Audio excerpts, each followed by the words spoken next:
আসসালামু আলাইকুম। যুব উন্নয়ন অধিদপ্তরের রাজস্ব খাতে নিম্নবর্ণিত 103টি পদের সংখ্যায় নিয়োগ বিজ্ঞপ্তি প্রকাশিত হয়েছিল, আপনি ইতিমধ্যে জেনেছেন।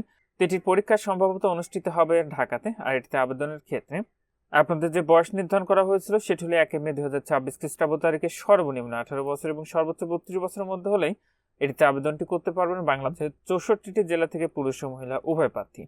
তো এটিতে যে পদটি ছিল সেটি হলো অফিস সহায়ক, যেটিতে পদের সংখ্যা রয়েছে 103টি।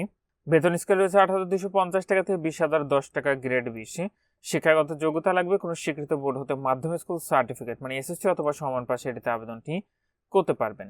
আবেদন প্রক্রিয়াটি আপনি এখানে যে ওয়েবসাইটের ঠিকানাটি দেখতে পাচ্ছেন এখান থেকে অনলাইনের মাধ্যমে সম্পন্ন করতে হবে। আবেদনটি ইতিমধ্যেই 2 এপ্রিল 2026 খ্রিস্টাব্দ তারিখ সকাল 10 থেকে শুরু হয়েছে। আবেদনটি শেষ হবে 1 মে 2026 খ্রিস্টাব্দ তারিখ বিকাল 5টায়। আর আবেদনের ক্ষেত্রে যে ফিটি আপনাদের নির্ধারণ করা হয়েছিল সেটি হলো 56 টাকা, যেটা আপনি টেলটক ফিফের মোবাইল নাম্বার থেকে এসএমএস এর মাধ্যমে খুব সহজে ফিটি পরিশোধ করতে পারবেন। আর আপনার যে প্রবেশপত্র প্রাপ্তির বিষয়টি পরবর্তীতে আপনার মোবাইলে এসএমএস এর মাধ্যমে জানিয়ে দেবে।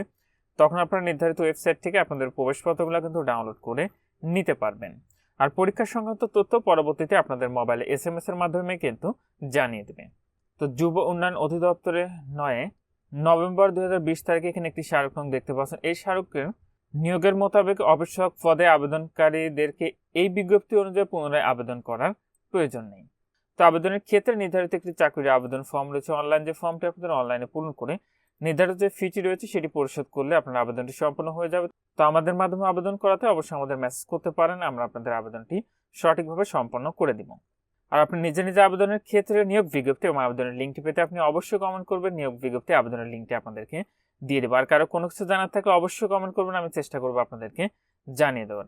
আর যে সকল প্রার্থীরা আবেদনটি করবেন আগে আবেদনটি করার পূর্বে আগে নিজ দায়িত্বে সম্পূর্ণ নিয়োগ বিজ্ঞপ্তিটি ভালো করে পড়ে বুঝে তারপরে কিন্তু আপনার আবেদনটি করবেন। তো এখানে ছিল যুব উন্নয়ন অধিদপ্তরে অফিস সহায়ক পদে 103টি পদের সংখ্যা নিয়োগ বিজ্ঞপ্তি।